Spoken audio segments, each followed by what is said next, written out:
अस्सलामुअलैकुम and welcome back to my YouTube channel. मेरी प्यारी सी यूट्यूब फैमिली, कैसे हैं आप सब। आज मैं आप लोगों के साथ रमज़ान स्पेशल शामी कबाब की रेसिपी शेयर करूंगी। ये कबाब इतने मज़े के बनते हैं, इनका जायका इतना लाजवाब बनता है कि जब आप इसे ट्राई करेंगे तो सिर्फ रमज़ान के लिए ही नहीं, पूरे साल के लिए आप इसे बनाकर स्टोर करेंगे। ये रेसिपी बनाने में बहुत ही इंटरेस्टिंग और बहुत ही आसान है। बाकी कबाब की रेसिपी से बिल्कुल ही अलग तरीका है इसका। कमर्शियल तरीका से ये रेसिपी मैं आप लोगों को बनाना सिखाऊंगी और इन्हें किस तरह से लॉन्ग टाइम तक जो है सेव किया जा सकता है, कौन सी ऐसी चीज़ें इसमें ऐड करनी चाहिए। रेसिपी को फुल वॉच कीजिएगा। रेसिपी वीडियो अच्छी लगे तो लाइक ज़रूर कीजिएगा और चैनल पर नए हैं तो चैनल को सब्सक्राइब कीजिएगा। तो चलिए इस मज़ेदार रेसिपी को बनाना स्टार्ट करते हैं। बिस्मिल्लाहिर्रहमानिर्रहीम। सबसे पहले यहाँ पर हमने आधा किलो चना की दाल को 4 से 5 घंटे के लिए जो है भिगो के रख दिया था। चना की दाल को आप जितनी ज़्यादा देर भिगो कर रखेंगे उतने ही ज़्यादा मज़ेदार जो है आप लोगों के कबाब बनेंगे। अभी हम इसे एक प्रेशर कुकर में डालकर इसको कुक करेंगे। आप चाहें तो इसे पतीली में भी कुक कर सकते हैं। ज़्यादा देर भिगो कर रखने से चना की दाल जो है वो जल्दी गल जाती है, लेकिन इसमें भी एक राज है, वो आगे चलकर जो है मैं आप लोगों को बताऊँगी। आज की रेसिपी बिल्कुल ही इंटरेस्टिंग सी रेसिपी होने जा रही है, इसीलिए आप लोगों ने रेसिपी का कोई भी पार्ट मिस नहीं करना। यहाँ पर हम इसमें चिकन ऐड करेंगे। यहाँ पर चिकन जो है हम बोनलेस यूज़ कर रहे हैं, आप इसमें हड्डी वाला भी यूज़ कर सकते हैं। आधा किलो से थोड़ा सा ज़्यादा जो है हम इसमें चिकन ऐड कर देंगे और एक बड़ी प्याज बारीक कट करके हम इसमें ऐड कर देंगे। प्याज ऐड कर लेने के बाद अभी हम इसमें कुछ थोड़े से खड़े मसाले ऐड करेंगे। आधा टेबलस्पून के जितना हम इसमें साबुत ज़ीरा ऐड करेंगे। एक बड़ा टुकड़ा जो है हम इसमें दालचीनी का ऐड करेंगे, जस्ट हम फ्लेवर के लिए ऐड कर रहे हैं, बाद में जो है हम इसको निकाल लेंगे। एक तेज़पात का पत्ता ऐड करेंगे और 2 अदद बड़ी इलायची ऐड कर देंगे। 10 से 12 अदद हम इसमें लौंग ऐड करेंगे, इससे कबाब के अंदर बहुत ही प्यारी सी फ्रेगरेंस आ जाती है। 1 टेबलस्पून हम इसमें नमक ऐड कर देंगे। आधा टेबलस्पून के जितना हम इसमें हल्दी पाउडर ऐड करेंगे प्यारा सा कलर लाने के लिए। अब यहाँ पर हम इसमें पानी ऐड करेंगे। पानी जो है यहाँ पर मैं 1 लीटर ऐड करूँगी। आप लोगों ने अपनी दाल के हिसाब से जो है इसमें पानी ऐड कर देना है। 1 लीटर पानी ऐड कर लेने के बाद हम इसको हल्के हाथों से मिक्स कर लेंगे। इस पॉइंट पर अभी हम इसमें कोई और बाकी की चीज़ें ऐड नहीं करेंगे कि इस पॉइंट पर कौन सी चीज़ ऐड करनी है, इसीलिए आप लोगों ने वीडियो को स्किप बिल्कुल भी नहीं करना। बहुत ही यमी किस्म के कबाब बनते हैं। अब इस पॉइंट पर हम इसको प्रेशर कुकर को जो है बंद कर देंगे और इसको 10 से 12 मिनट के लिए टाइम लगा देंगे।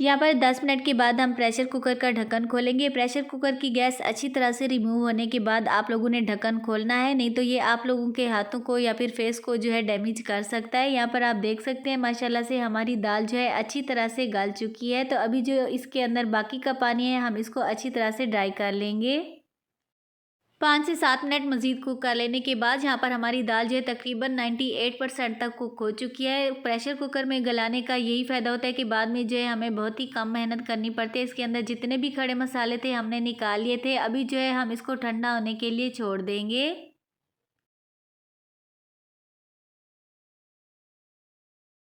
यहाँ पर हमारी दाल जो है अच्छी तरह से ठंडी हो चुकी है। इसको जो है हमने ओवरनाइट के लिए छोड़ दिया था। आप लोगों ने मेरी वीडियो में नोट किया होगा कि हमने इसको जो है रात को जो है कुक किया था। यहाँ पर हमने जो दालचीनी, बड़ी इलायची और बादियान का जो फूल था उसको जो है सिर्फ हमने निकाल लिया था। बाकी जो इसके अंदर हमने लौंग और ज़ीरा ऐड किया था उसको जो है हमने इसमें से नहीं निकाला।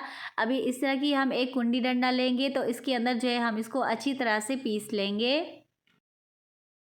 अगर आप लोगों के पास इस तरह की पत्थर वाली कुंडी डंडा नहीं है तो आप लकड़ी वाली कुंडी डंडा में भी इसको पीस सकते हैं, लेकिन इसमें जो है थोड़ा सा जल्दी से काम हो जाता है। और प्रेशर कुकर में हमने दाल को गलाया था तो इस तरह से जो है बहुत ही जल्दी से जो है हमारी दाल अच्छी तरह से पीस जाती है। पीस लेने के बाद यहाँ पर आप देख सकते हैं इसका बैटर जो है इस तरह का कुछ होना चाहिए। और आप देख सकते हैं जो इसके चिकन के रेशे थे वो बिल्कुल ही अलग अलग से हो चुके हैं। तो यहाँ पर हम एक बड़ी परात लेंगे, उसके अंदर जो है हम इसको अच्छी तरह से पीस के सारा जो है इसके अंदर ट्रांसफ़र करते जाएंगे।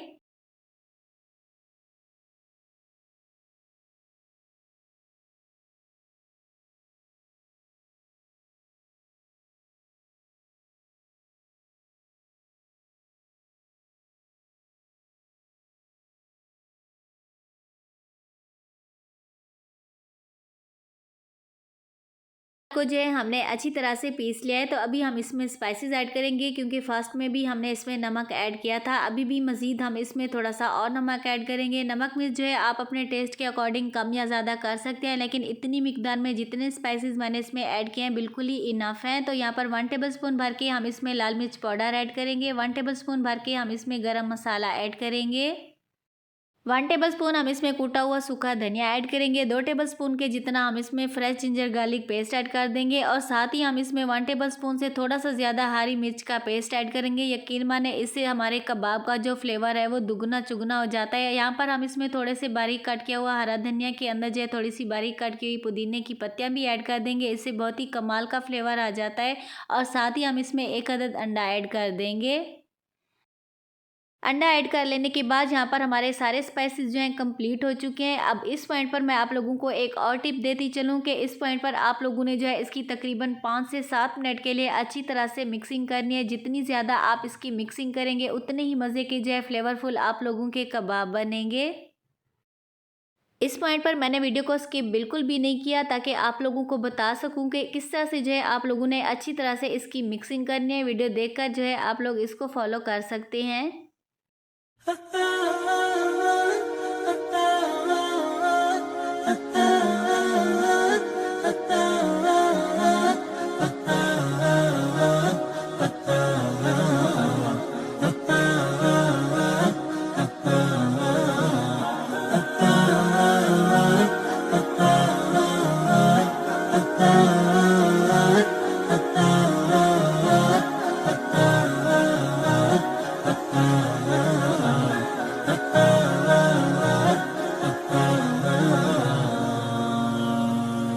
पाँच से 7 मिनट के लिए आप लोगों ने इसी तरह से अच्छी तरह से इसकी मिक्सिंग करनी है, ताकि जो हमने इसके अंदर चिकन ऐड किया था उसके रेशे जो हैं अलग अलग से नज़र आने लग जाएं। अब इस पॉइंट पर हम थोड़ा सा हाथों के ऊपर कुकिंग ऑयल लगाएंगे और थोड़ा सा पोर्शन लेके हम इसके कबाब बनाते जाएंगे।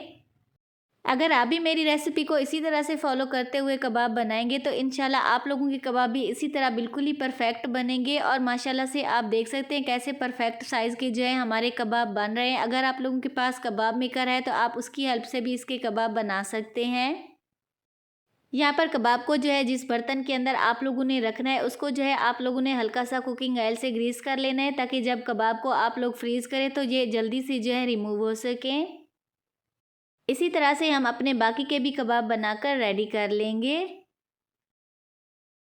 अल्हम्दुलिल्लाह यहाँ पर हमने सारे कबाब जो हैं बना के रेडी कर लिए हैं, और माशाल्लाह से आप देख सकते हैं इतने सारे जो हैं हमारे कबाब बन के रेडी हो चुके हैं। और ये इतने यमी इतने कमाल के बनते हैं, जब आप इसको एक बार बनाएंगे तो हर बार इस तरह से बनाना पसंद करेंगे। अभी जो है हम इनको 1 घंटा के लिए फ्रीज़र में रख देंगे, ताकि ये अच्छी तरह से सेट हो जाएँ।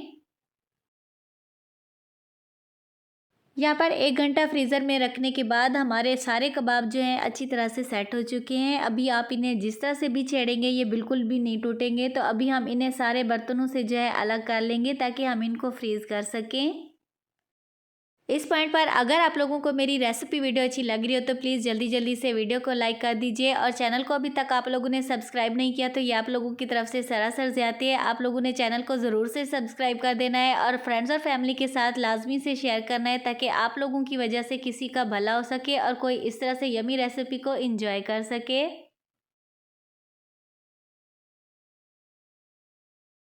रमज़ान का बाबरकत महीना आने वाला है, जहाँ पर आप लोग बाकी की रेसिपीज़ को स्टोर करेंगे। इस पॉइंट पर आप लोग ये कबाब भी बनाकर स्टोर कर लीजिएगा। इंशाल्लाह ये कबाब सभी को जो है बेहद ही पसंद आएंगे, और ये इतने मज़े के कमाल के बनते हैं कि इंशाल्लाह आप नेक्स्ट साल जो है इस तरह से कबाब जो है बनाना पसंद करेंगे। अभी यहाँ पर हम इनको जो है ज़िप-लॉक बैग में ट्रांसफ़र करेंगे। ज़िप-लॉक बैग जो होता है थोड़ा सा फ्रीज़र में कम स्पेस लेता है, तो बाकी रेसिपीज़ भी हमने इसमें रखनी होती है, तो इसलिए जो है हम इसको यूज़ करेंगे। माशाल्लाह से आप देख सकते हैं थोड़े से चिकन और थोड़ी सी दाल के साथ हमारे इतने सारे कबाब जो है बन के रेडी हो चुके हैं। आप लोग भी इसी तरह से बनाइए, इनको स्टोर कीजिए, और मुझे कमेंट्स में अपना प्यारा सा फीडबैक लाजमी दीजिए कि आप लोगों को ये रेसिपी कैसी लगी है। अभी हम कुछ शामी कबाब को आप लोगों को जो है फ्राई करके दिखाएंगे और फ्राई करने का तरीका भी बिल्कुल ही सिंपल सा है। एक प्लेट के अंदर हम एक अंडे को अच्छी तरह से फेंट लेंगे। अगर अंडा नहीं भी लगाएंगे तो ये नहीं टूटेंगे, लेकिन अंडा लगाने से थोड़े से कबाब जो है लुक वाइज ज़्यादा अच्छे लगते हैं। इसी तरह से जो है हम एक कबाब जो है इस तरह से अंडे के अंदर डिप करके ऊपर से इसको कोट कर लेंगे। यहाँ पर एक पैन में हमने कुकिंग ऑयल गर्म होने के लिए चढ़ा रखा था। मीडियम टू हाई फ्लेम पर हम इनको कुक करेंगे। यहाँ पर मज़े की बात यह है कि ये शैलो फ्राई भी कर सकते हैं आप, लेकिन मैं इनको फ्राई पैन में जो है फ्राई कर रही थी, तो इसीलिए जो है मैंने इसमें थोड़ा सा ज़्यादा कुकिंग ऑयल ऐड किया है। यहाँ पर 1 मिनट के लिए हम इसकी ईच साइड को कुक कर लेंगे। अल्हम्दुलिल्लाह यहाँ पर हमारे मज़ेदार शामी कबाब जो हैं बन के रेडी हो चुके हैं। आई होप कि ये मेरी आज की रेसिपी आप लोगों को बहुत अच्छी लगी होगी। रेसिपी वीडियो अच्छी लगी हो तो लाइक ज़रूर कीजिएगा। चैनल पर न्यू है तो चैनल को सब्सक्राइब करके बेल आइकन को प्रेस कीजिएगा। फ्रेंड्स और फैमिली के साथ शेयर करना मत भूलिएगा और मेरी बाकी की यमी रेसिपीज़ और अमेजिंग व्लॉग्स देखना मत भूलिएगा। तो मिलते हैं न्यू और मज़ेदार रेसिपी के साथ। Thanks for watching. अल्लाह हाफिज़।